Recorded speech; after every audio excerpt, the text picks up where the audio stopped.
हाँ भाई। तो आज हम लोग अपने पास रिवीजन को आगे कंटिन्यू करते हैं। ठीक है। तो आज हमने अपने पास जो चैप्टर रिवाइज करना है सेल ऑफ गुड्स एक्ट का, वो है डिलीवरी एंड पेमेंट, मतलब परफॉर्मेंस ऑफ अ कॉन्ट्रैक्ट, जिसमें हम गुड्स की डिलीवरी करते हैं और पेमेंट की बात आती है। ठीक है। छोटा सा चैप्टर है, जल्दी से शुरू करते हैं। आओ। जब बात करते हैं डिलीवरी एंड पेमेंट में, तो सबसे पहले क्या आता है हमारे पास? डिलीवरी। तो डिलीवरी क्या है? डिलीवरी सिंपली क्या है? जब हम गुड्स का पोजेशन अपनी इच्छा से ट्रांसफर करते हैं एक इंसान से दूसरे इंसान को। जैसे कि तुमने कभी अमेजोन से कोई सामान मंगवाया हो, तो अमेजोन वाला जब डिलीवरी करता है तो क्या करता है? उसके पास जो तुम्हारा पैकेट होता है, वो पैकेट लाके वो तुम्हें दे देता है। तो वो जो कर रहा है, वो क्या कर रहा है? ट्रांसफर ऑफ पोजेशन, अपने आप अपने हाथ से तुम्हें दे रहा है। तो voluntary transfer of possession from one person to another person is called delivery. ठीक है। बहुत ही सिंपल सी चीजें, सबको पता है डिलीवरी क्या होता है। अब डिलीवरी देखो हमारी तीन तरीके की हो सकती है। एक तो है एक्चुअल डिलीवरी, एक है सिंबॉलिक डिलीवरी, और एक है कंस्ट्रक्टिव डिलीवरी। ठीक है। एक्चुअल डिलीवरी क्या होता है? देखो, एक्चुअल डिलीवरी है जहां पे तुमने एक्चुअली में सामान एक आदमी से दूसरे आदमी के हाथ में थमाया है, पहुंचाया है। जैसे वही अमेजोन का एग्जांपल ले लेते हैं। तुमने या फिर डोमिनोज से पिज्जा मंगवाया, तो पिज्जा जब बन के आता है तो वो डिलीवरी बॉय लेके आएगा। तो डिलीवरी बॉय जब पिज्जा तुम्हारे हाथ में देगा, तो क्या करेगा? वो डिलीवरी कर रहा होगा। ठीक है। तो ये हो गया एक्चुअल डिलीवरी, जहां पे गुड्स देखे जा सकते हैं, एक हाथ से दूसरे हाथ तक मूव हो रहे हैं। नेक्स्ट है हमारे पास सिंबॉलिक डिलीवरी। सिंबॉलिक डिलीवरी क्या होता है? सिंबॉलिक डिलीवरी होता है जहां पे आप गुड्स को एक्चुअली में डिलीवर नहीं करते, बट गुड्स को ले जाने का एक तरीका दे देते हो, जिससे गुड्स आप ले जा सकते हो। सर, कहने का मतलब समझ नहीं आया। जैसे लेट अस सपोज तुम्हारे को बहुत ज्यादा मात्रा में कोई सामान खरीदना है। लेट अस सपोज तुम्हें खरीदना है 2000 kgs ऑफ राइस। ठीक है। तुम डीलर हो, ट्रेडर हो, तो तुम्हें चाहिए कितना? 2000 किलो चावल। तो तुम गए होलसेलर के पास और क्या कहते हो? भैया 2000 किलो चावल चाहिए। तो कह रहा ठीक है। तो उसने कहा कि 3 दिन बाद आ जाना, तुम्हारा चावल बोरियों में बंधा हुआ मिल जाएगा तुम्हें। उसने कहा ठीक है। अब 2000 किलो चावल उससे बांध दिया।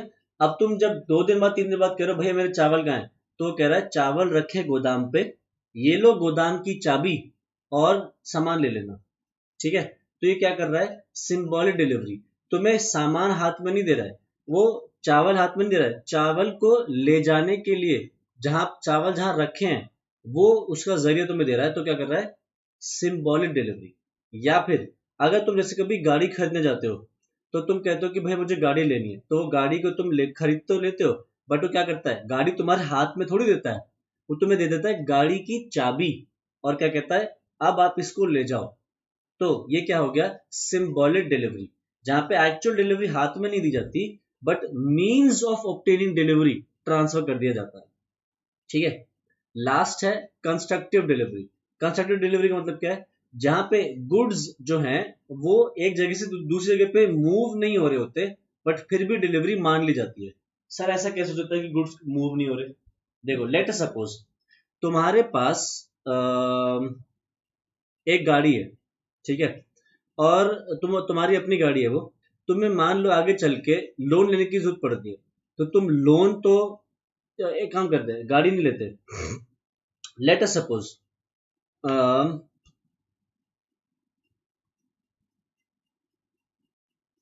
ऐसे समझो, ये हो तुम और ये है तुम्हारा कोई दोस्त। ठीक है। तो तुम्हारे दोस्त ने तुमसे लैपटॉप मांगा था, तो तुमने अपने दोस्त को क्या दे दिया? अपना लैपटॉप दे दिया। ठीक है। वो लैपटॉप पे अपनी प्रेजेंटेशन बना रहा है और अपना काम वाम कर रहा है। ठीक है। तुम्हें सडनली पैसे की जरूरत पड़ती है, तो तुम अपने दोस्त से फोन करके कहते हो कि यार मुझे ना पैसों की जरूरत है। तुम्हारा दोस्त पूछता है कितने? तुमने कहा मुझे चाहिए 25,000 रुपये। तुम्हारा दोस्त कहता है, हैं? 25,000 रुपये चाहिए? वो कहता है, तुमने कहा हाँ। तुमने कहा ठीक है, तुम्हारे दोस्त ने कहा ठीक है, मेरे पास 25,000 रुपये हैं, तुम मेरे से ले लियो। तुम कहते हैं थैंक यू सो मच यार, तूने तो बचा लिया। तो कह रहा क्या बचा लिया? ये 25,000 रुपये तू मेरे से ले रहा है, गारंटी क्या है कि तू मुझे 25,000 वापस दे देगा? तुम कह रहे हो यार तू दोस्त से भरोसा नहीं करेगा है, ऐसी क्या बात कर रहा है तू, तुझे मुझ पे भरोसा नहीं है, 25,000 रुपये दे दूंगा तेरे में। वो दोस्त कह रहा है ना भाई, पैसों के मामले में कोई दोस्ती नहीं, 25,000 रुपये गारंटी दे कि तू मुझे देगा। तुम कह रहे हो मैं गारंटी कैसे दूं, मैं तो अभी छोटा हूं, अभी ज्यादा बड़ा नहीं हुआ। तो तुम कह रहे हो तू एक काम कर, तुमने अपने दोस्त से बोला तू एक काम कर, मेरा लैपटॉप तेरे पास पड़ा है ना, तू इसको अपने पास रख ले, कीप इट एज सिक्योरिटी। ठीक है, तुम कह रहे हो मेरा लैपटॉप रख ले अपने पास एज सिक्योरिटी, जब तक मैं तेरा लोन वापस ना करूं तब तक तू मेरा ये लैपटॉप मुझे वापस मत करियो। ठीक है, तो तुम्हारे दोस्त ने कहा ओके। तो देखो, तुम्हारे पास जो लैपटॉप था वो डिलीवर हो चुका है तुम्हारे फ्रेंड को, बट फ्रेंड के पास वो पहले से ही पड़ा था, वो पड़ा किसी दूसरे पर्पस के लिए था, बट अब क्या हो गया, वो एक दूसरे पर्पस के लिए यूज हो रहा है एज सिक्योरिटी। तो डिलीवरी तो हो गई, बट गुड्स ने अपनी जगह नहीं बदली, वो जहां बैठे थे वो वहीं के वहीं रह गए। तो इसको क्या बोलते हैं हम अपने पास, कंस्ट्रक्टिव डिलीवरी। ठीक है, तो आज जल्दी से एक्चुअल डिलीवरी देख लो। डिलीवरी, एक्चुअल डिलीवरी क्या होती है, जहां पे गुड्स देखे जा सकते हैं कि आप हैंड ओवर कर रहे हो फिजिकली फ्रॉम द बायर और his agent to the seller. आगे सिंबॉलिक डिलीवरी क्या है, आप हाथ में सामान देते हो, आप मीन्स ऑफ ऑब्टेनिंग डिलीवरी दे देते हो, जैसे गाड़ी की चाबी दे देना, क्या ना गाड़ी ले जाओ, या गोदाम की चाबी दे देना और क्या ना गोदाम से सामान निकाल लो, ट्रक की चाबी दे देना। और कंस्ट्रक्टिव डिलीवरी, कंस्ट्रक्टिव डिलीवरी क्या होती है, constructive delivery takes place when the goods are delivered to another person on behalf of the buyer instead of the buyer himself. A third party is authorized by the buyer to take delivery on his behalf. Such third party may be the seller himself or the carrier or the godown keeper. It is a delivery by atonement, that is by formal acknowledgement. It involves change in possession. इसमें change in possession होता है without any change in the actual invisible custody. मतलब goods का possession तो change होगा, but actually में goods की visible custody में कोई बदलाव नहीं आएगा। ठीक है, it takes place when person in the possession of the goods acknowledges that he holds the goods on behalf of and at the disposal of the buyer. ठीक है, तो एक कब कब हो सकता है, when the seller who is already in possession agrees to hold them on behalf of the buyer, या फिर when the buyer is already in possession and the seller agrees to the buyer's holding as owner, or when the goods are in the possession of a third person who acknowledges to hold them on behalf of the buyer. ठीक है, next है हमारे पास rules as to delivery. Delivery के क्या क्या rules हैं, सबसे पहले देखो, ड्यूटी टू डिलीवर, गुड्स को डिलीवर करने की ड्यूटी किसकी है, सेलर की है, और गुड्स को ऑब्टेन करने की ड्यूटी किसकी है, बायर की है। तो डिलीवर करना की जिम्मेदारी सेलर की है, उसको अपने पास लेना उसकी ड्यूटी किसकी है, बायर की है। आगे payment and delivery are concurrent conditions. देखो जनरल रूल तो यही चलता है कि भैया आपने अगर गुड्स डिलीवर करे हैं तो सामने वाला आपको पेमेंट करेगा, तो एक कॉन्करेंट होना चाहिए, मतलब साइमल्टेनियस होना चाहिए, साथ साथ होना चाहिए। अनलेस एंड अनटिल आपने डिसाइड किया कि पहले गुड्स पहुंचेंगे, पेमेंट कुछ टाइम बाद पहुंचेगी, वरना बेसिक रूल तो ये, जूते दो पैसे लो। ठीक, मोड ऑफ डिलीवरी हमने देख लिया, actual, symbolic, constructive delivery. Part delivery, part delivery क्या है, जब आपने गुड्स पूरे एक साथ डिलीवर नहीं करें, आपने टुकड़ों में डिलीवर करें, तो वो क्या हो गया, पार्ट डिलीवरी। ठीक है, पार्ट डिलीवरी में क्या होता है, अगर आपने लेट सपोज 1000 kg सामान मंगवाया है, लेट सपोज 1000 kg राइस मंगवाया, और सेलर ने अभी आपको 600 kg डिलीवर कर दिया है बाकी का 400 kg अभी भी पेंडिंग चल रहा है, तो हम क्या कहेंगे कि अभी डिलीवरी कंप्लीट नहीं हुई है, क्योंकि उसने डिलीवरी अधूरी करी है, तो 400 kg वो बाद में लाके देगा, इसको क्या बोलेंगे अपने पास, पार्ट डिलीवरी। ठीक है, अब लेट अस सपोज हमने 1000 kg, वो हमें 1000 का 1000 kg देने के लिए तैयार था, हमने 1000 kg में से 600 kg ही निकाला है, 400 kg छोड़ दिया है, कह रहे बाद में लेंगे, तो यहाँ पे पार्ट डिलीवरी नहीं है, तब यहाँ पे कंप्लीट डिलीवरी है, क्योंकि उसने तो 1000 हमारे पास दे दिए थे, हम ही 600 लेके गए, तो वो कंप्लीट डिलीवरी मानी जाएगी। बट अगर उसने 1000 में से दिए ही 600 हैं, 400 कह रहा बाद में दूंगा, तो हम क्या कहेंगे, पार्ट डिलीवरी। ठीक है, आगे नेक्स्ट से कह रहा है buyer to apply for delivery. ये बहुत ही सिंपल सा रूल है कि भैया अगर आप सामान खरीद रहे हो तो बायर आप ही की ड्यूटी बनती है कि आप सामान की डिलीवरी मांगो कि भैया मैंने आपसे सामान ऑर्डर किया था, वो सामान कहाँ पहुंचा, सामान डिलीवर कर दो मुझे। तो बायर की ड्यूटी है कि डिलीवरी करे। सेलर की ड्यूटी नहीं है कि वो ड्यूटी कॉल करके पूछे कि सामान डिलीवर कर दूं, नहीं, ये बायर की ड्यूटी है। वैसे सेलर पूछ लेता है कि भैया सामान तैयार है ले जाओ, बट उसका जिम्मेदारी नहीं है। अगर सेलर ने नहीं मांगा और तुमने भी नहीं मांगा तो सेलर को तुम बाउंड नहीं कर सकते कि तू डिलीवर कर, मेरे से पूछा क्यों नहीं तूने। तुम्हारी ही ड्यूटी है पूछने की, और अगर उसने डिलीवर नहीं किया तो उसने कोई गड़बड़ नहीं करी क्योंकि तुमने ही नहीं मांगा। Next, place of delivery, goods कहाँ डिलीवर होनी चाहिए। भैया सिंपल सी चीज है, जब जब बात आ रही हो सेल की, तो गुड्स वहां डिलीवर होंगे जहां पे कॉन्ट्रैक्ट ऑफ सेल एंटर किया गया। ठीक है, मतलब जब गुड्स कॉन्ट्रैक्ट सेल के टाइम पे जहां पड़े थे वहीं से सामान की डिलीवरी की जाएगी। ठीक, अगर बात करें अग्रीमेंट टू सेल की, अग्रीमेंट टू सेल क्या होता है, गुड्स सेल होते हैं एट अ फ्यूचर डेट या फिर subject to fulfilment of certain conditions. तो इसमें क्या होगा, गुड्स वहां से डिलीवर होंगे जब वो जहां पड़े थे वो at the time when agreement of sale was made. ठीक है, जिस वक्त आपने अग्रीमेंट ऑफ सेल किया था उस वक्त जहां सामान था वहां से। और last, future goods, future goods कौन से थे, वो गुड्स जो अभी तक एग्जिस्टेंस में ही नहीं है, बने ही नहीं है, तो वो कहां से डिलीवर होंगे, वहां से डिलीवर होंगे जहां वो बनाए जाएंगे, जहां वो प्रोड्यूस किए जाएंगे। ठीक है, नेक्स्ट, टाइम ऑफ डिलीवरी। भैया गुड्स किस वक्त डिलीवर करें, तो पहली चीज तो किस टाइम पे, गुड्स उस समय पे डिलीवर करो जिस समय पे आपने डिसाइड कर रखा है। अगर कॉन्ट्रैक्ट में पहले से फिक्स्ड है कि गुड्स यहाँ पे डिलीवर इस समय पे डिलीवर होने हैं, तो गुड्स उस समय पे डिलीवर होने चाहिए। और अगर आपने कोई टाइम डिलीवर का फिक्स नहीं किया हुआ है तो भैया एक रीजनेबल टाइम पे डिलीवर हो जाना चाहिए ऑन अ वर्किंग डे। ठीक है, रीजनेबल और एट अ वर्किंग डे पे डिलीवर हो जाने चाहिए, बिजनेस आवर्स के अंदर डिलीवर कर दो।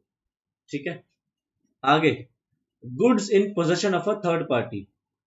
जब तक गुड्स किसी थर्ड पार्टी के हाथ में हैं तब तक हम ये नहीं कह सकते कि गुड्स डिलीवर हो गए, अनटिल एंड अनलेस वो थर्ड पार्टी बायर को बता दे कि मैंने सामान तेरे बिहाफ पे रखा हुआ है। ठीक है, तब तक हम क्या कहेंगे, गुड्स की डिलीवरी नहीं हुई है।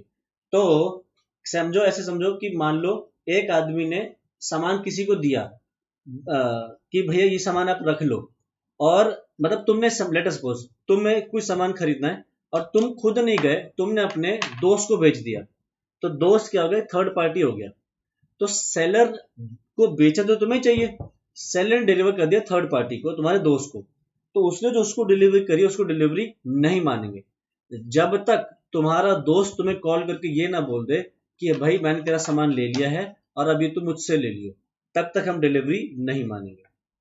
ठीक, next, expenses of delivery. Delivery का खर्चा कौन उठाएगा, तो देखो सिंपल सी चीज है, सेलर उठाएगा इसका खर्चा। तो expenses of making the delivery are borne by the seller and expenses of obtaining the delivery are borne by the buyer. ठीक है, डिलीवरी करने का जो खर्चा है सेलर उठाएगा, बट अपने पास लाने का मतलब अपने पास पहुंच जाने के बाद जो खर्चा है उसको रखने का खर्चा जो है वो कौन उठाएगा, बायर उठाएगा। Next, delivery of wrong quantity. अगर सामान आपके पास गलत क्वांटिटी में पहुंच जाए तो क्या होगा, देखो लेट अस सपोज तुमने डोमिनोज से कुछ ऑर्डर किया, क्या तुमने मंगाए डोमिनोज से 2 medium pizzas, 2 Coke, 1 garlic bread. Sir आपकी वॉइस नहीं आ रही है। वॉइस नहीं आ रही, बाकी सबको आ नहीं रही क्या,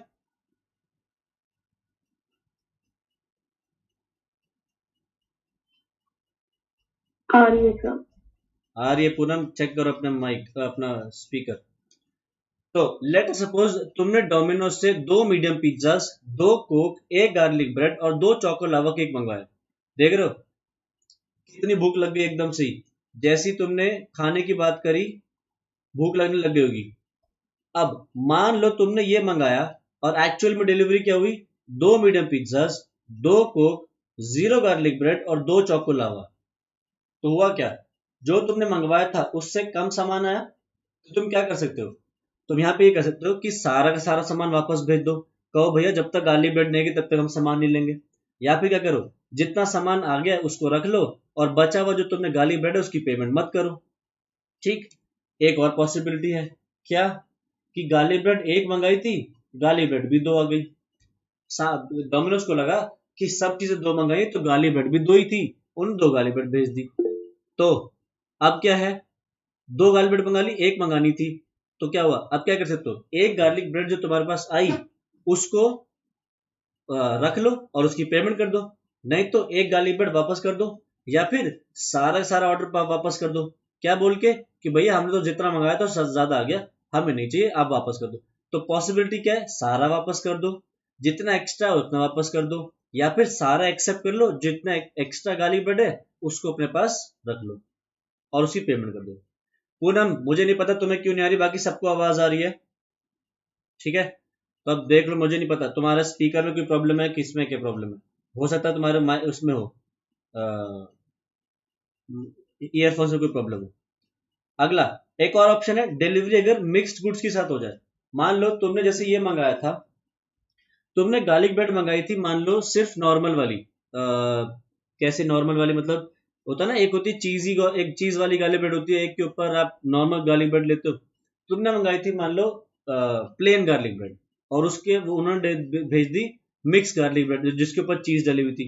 तुमने कहा नहीं, चीज वाली मुझे नहीं चाहिए, तो चीज वाली क्या कर सकते हो, तुम वापस कर सकते हो, या फिर उसको एक्सेप्ट कर लो, खा लो, या फिर सारा सारा वापस कर दो।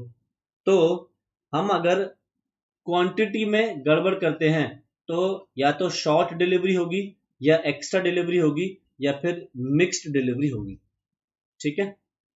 नेक्स्ट अगला है इंस्टॉलमेंट डिलीवरीज। इंस्टॉलमेंट डिलीवरी क्या है, जहां आपने पहले से डिसाइड कर रखा है कि भैया मुझे सामान चाहिए टुकड़ों में, एक साथ सारा सामान नहीं चाहिए, आप मेरे पास भिजवाओ ही हर महीने इतना इतना आइटम। तो अगर आप पैसा डिसाइड कर देते हो कि भैया हर महीने इतना इतना आइटम चाहिए, तो फिर जैसे जैसे उतने उतने आइटम पहुंचते चले जाएंगे, वैसे वैसे हम कहते चले जाएंगे कि उतना सामान डिलीवर होता चला गया है, ठीक है। तो अगर 12 महीने में 12 बार आना है, तो अगर 5 महीने का सामान आ चुका है तो 5 इंस्टॉलमेंट्स कंप्लीट हो चुकी हैं, उतने की पेमेंट करनी पड़ेगी। 7 अभी तक जो नहीं पहुंचे हैं, उनकी जैसे जैसे सामान की डिलीवरी होगी वैसे वैसे उनकी पेमेंट होगी, और वैसे वैसी डिलीवरी कंप्लीट होती चली जाएगी, ठीक है। वैसे जनरल रूल ये है कि सामान आपको इंस्टॉलमेंट्स में नहीं भेजना होता, ठीक है। अब इसके अंदर ब्रीच ऑफ कॉन्ट्रैक्ट कैसे हो सकता है, अगर सेलर मेक्स नो डिलीवरी और मेक्स डिफेक्टिव डिलीवरी, और the buyer neglects to take delivery और रिफ्यूज टू टेक डिलीवरी। अगर इंस्टॉलमेंट के वक्त जब डिलीवर करे थे सेलर ने डिलीवरी नहीं करी, या सेलर ने डिफेक्टिव डिलीवरी कर दी, या फिर अगर बायर ने मना कर दिया या बायर ने डिलीवरी नहीं ली, तो हम क्या कहेंगे, ब्रीच ऑफ कॉन्ट्रैक्ट हो गया। ये तो भैया नॉर्मल सी चीज है, ये चाहे इसमें हो चाहे किसी भी केस में हो। अगर डिलीवरी करते वक्त सेलर डिलीवरी ना करे या बायर डिलीवरी ना ले, तो हम क्या कहेंगे, कॉन्ट्रैक्ट तो तोड़ा गया है। ये तो बहुत बेसिक सी चीज है, ठीक है। आगे, डिलीवरी टू अ कैरियर और अ वॉर फिंगर। हमने पिछली क्लास में डिस्कस किया था, अगर आपने सामान डिलीवर कर दिया है एक कैरियर को, मतलब ट्रांसपोर्ट एजेंट को, तो वो transport agent from that moment behave करने लगता है as agent of the buyer, और मान लिया जाता है कि गुड्स डिलीवर हो चुके हैं बायर को, ठीक है। Until and unless the seller reserves the right of disposal, जिसमें कि वो ये कहता है कि भैया मैं सामान की जब सामान तभी डिलीवर करना उसको, डिलीवरी कैरियर को बोल के भेजता है कि सामान बायर को तभी देना जब वो पेमेंट कर दे, या फिर जब वो बिल्स ऑफ एक्सचेंज को एक्सेप्ट कर दे, ठीक है। तो वो अगर राइट ऑफ डिस्पोजल रिजर्व करता है, तब डिलीवरी एजेंट जो है वो एजेंट रहेगा सेलर का। अदरवाइज जैसी सामान कैरियर या वॉर फिंगर को दे दिया जाता है, तो मान लिया जाएगा कि गुड्स डिलीवर हो गए टू द बायर, ठीक है। Next, buyers risk for deterioration of goods in transit. बहुत आसान सा है, ऐसे समझो, मान लो वही एग्जांपल लेते हैं, तुमने डोमिनोज से पिज्जा मंगवाया, ठीक है। अब डोमिनोज वाला ये गारंटी लेता है कि भैया आपका पिज्जा हम 30 मिनट्स में डिलीवर कर देंगे, करेक्ट। अब एक चीज सोचो, सर्दियों का टाइम समझो, लेट अस सपोज कि विंटर्स चल रहे हैं, तो विंटर्स में जब पिज्जा डोमिनोज से निकलेगा, तो तुम्हारे तक आते आते ठंडा हो जाएगा, है ना। थोड़ा ठंडा होगा, मतलब पूरा ठंडा नहीं होगा, बट थोड़ा सा तो ठंडा हो ही जाएगा ना, क्योंकि सर्दी है बाहर। तो वो जो क्वालिटी गिरी, ठंडा हुआ, वो रिस्क किसको उठाना पड़ेगा, तुम्हें या डोमिनोज को? नालायक, तुम्हें उठाना पड़ेगा। डोमिनोज क्यों उठाएगा भैया? डोमिनोज क्या कर सकता है इस केस में कि अगर बाहर ठंड है तो भैया तुमने डिलीवर करवाया है, तुम्हें अगर ज्यादा भूख लगी थी, गरम गरम खाना था, तो स्टोर पे जाके खाते डोमिनोज के। तुम नहीं गए रेस्टोरेंट पे खाने, तो उसकी क्या गलती है? तो अगर during the course of transit अगर सामान में कोई भी गड़बड़ होती है तो वो बायर का रिस्क है, क्योंकि बायर ने गुड्स की डिलीवरी खुद जाके नहीं ली है, खुद उसने डिलीवरी मंगवाई है। अनटिल एंड अनलेस ये बात स्पेसिफिकली डिसाइडेड हो पहले से कि भैया सामान का जो ड्यूरिंग जो ट्रांजिट जो रिस्क है वो सेलर का। अदरवाइज, क्योंकि भैया माना क्या जाता है, जैसे डिलीवरी एजेंट के पास सामान पहुंचा, मान क्या लिया जाता है कि वो एजेंट है बायर का, डिलीवरी हो गई बायर को, तो अब रिस्क किसका है? बायर का है। ठीक है। अच्छा, एक केस होता है फोर्स मेजर। फोर्स मेजर क्या होता है? बेसिकली जब कोई ऐसी घटना हो जाए जो सेलर या बायर दोनों के कंट्रोल से बाहर है, तो ऐसी सिचुएशन में जो भी कोई पार्टी नॉट एट फॉल्ट है वो एक्स्ट्रा टाइम मांग सकती है। जैसे लेट अस सपोज तुमने देखा था 2020 में कोविड का लॉकडाउन लग गया था, ठीक है, तो वो किसी के हाथ में तो था नहीं। अब उस समय पे जब एंटायर कंट्री लॉकडाउन में चल रही है तो फिर सामान डिलीवर करना मुश्किल था। तो इस सिचुएशन में इसको क्या कहते हैं हम? Force majeure situation. या फिर कहीं अर्थक्वेक आ जाए, या जंग छिड़ जाए, या फिर अर्थक्वेक आ जाए, फ्लड्स आ जाए, something like that.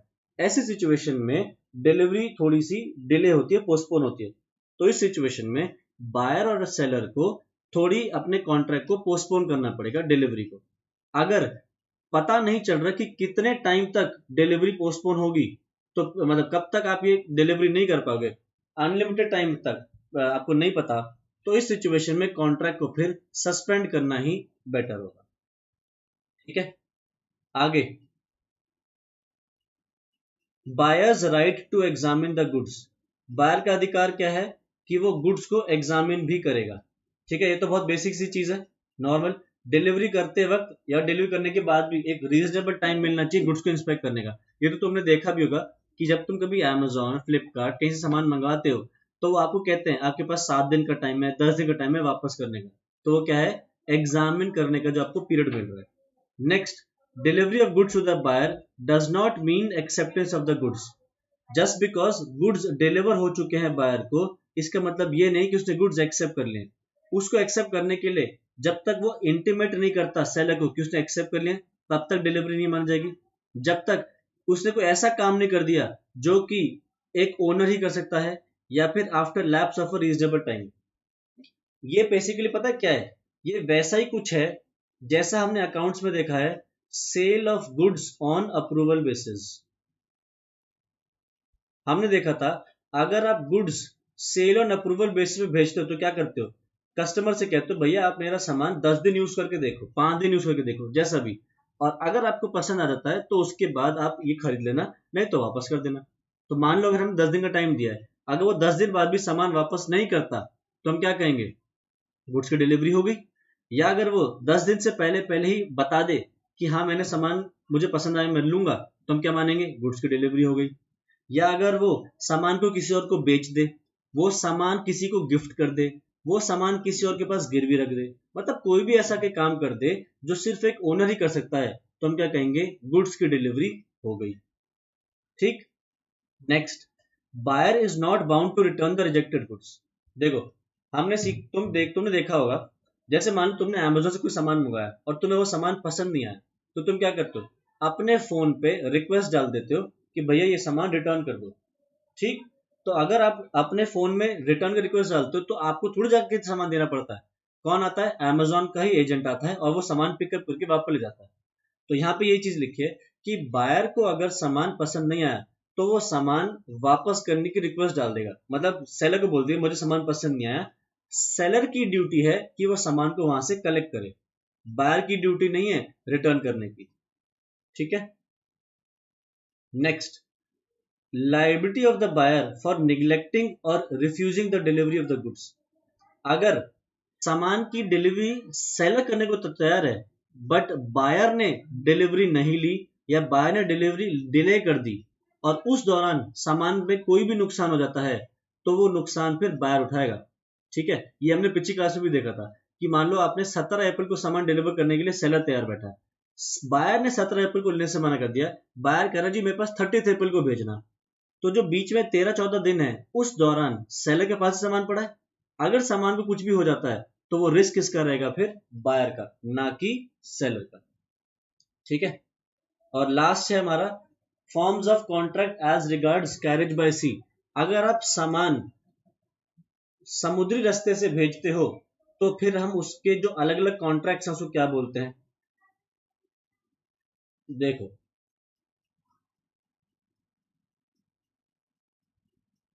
Let us suppose सामान इंडिया से जाना है कहां पे, ऑस्ट्रेलिया। ठीक है, अब मान लो इंडिया से ये सामान फ्रॉम मुंबई जाना है, ठीक है, तो मुंबई से सामान जाना है ऑस्ट्रेलिया। तो देखो मुंबई में क्या हुआ, सामान ये पड़ा, इस सामान को ट्रक में लोड करवाया गया, ठीक है, ये ट्रक में सामान लोड हो गया, ठीक है। अब इसको जो लोड करवाए तो लोडिंग का खर्चा आएगा,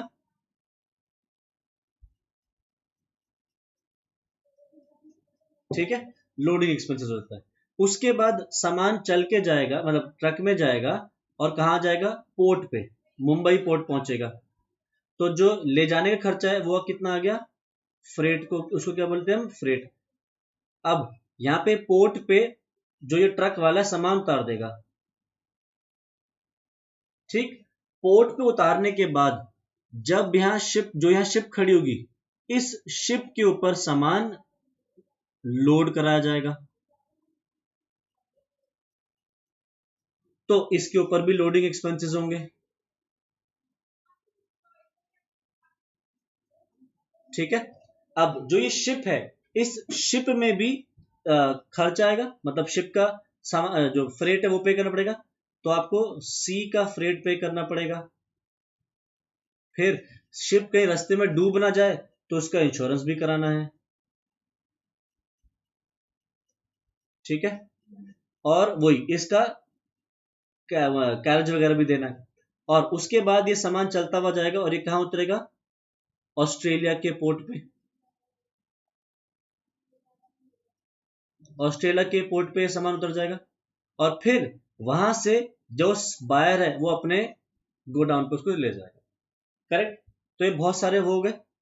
अब हमने अगर ध्यान से देखो तो सेलर ने सामान यहां पे आया था और सेलर ने पोर्ट पे उतार दिया था सामान यहां पे। तो देखो अगर सेलर सामान उतार के कहा चला जाए,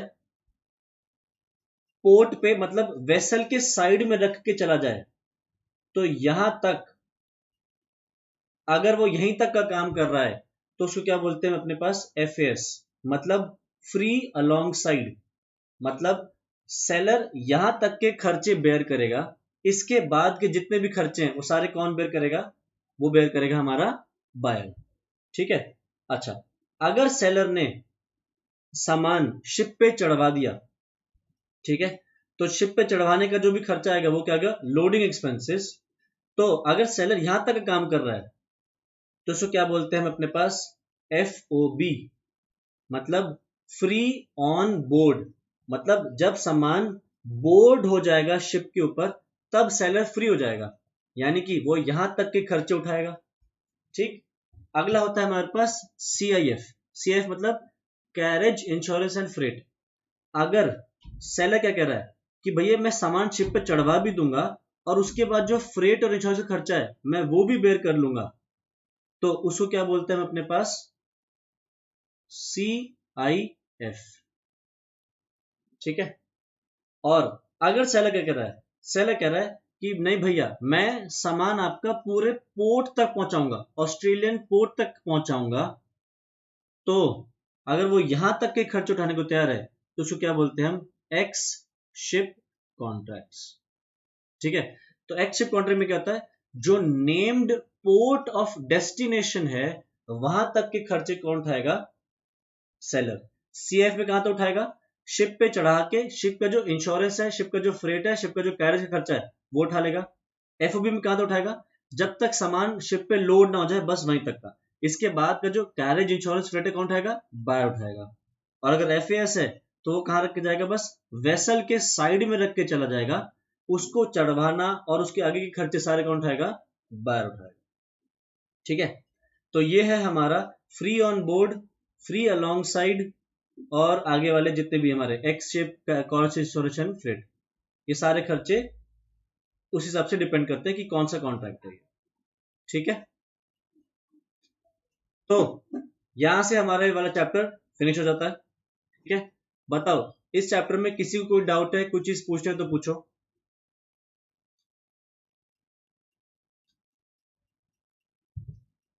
कोई डाउट किसी को? ओके, तो बस आज फिर इतना ही करते हैं। ठीक है, इसके आगे अगला चैप्टर नेक्स्ट क्लास में शुरू करेंगे। ठीक है, आज के लिए बस इतना ही। Bye bye.